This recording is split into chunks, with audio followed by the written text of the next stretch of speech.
आता उघडल दार बघ अवघ्या जगाच, तूच हात धर घेऊन जा तुझ्या गाभाऱ्यात, तूच हात धर घेऊन जा तुझ्या गाभाऱ्यात.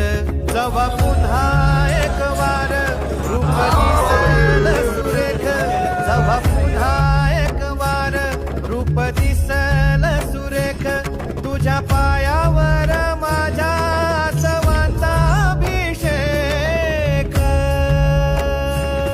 मायले कराची नाळ कधी तुटायाची नाही, उभ्या जन्मात विठ्ठला वारी चुकायाची नाही.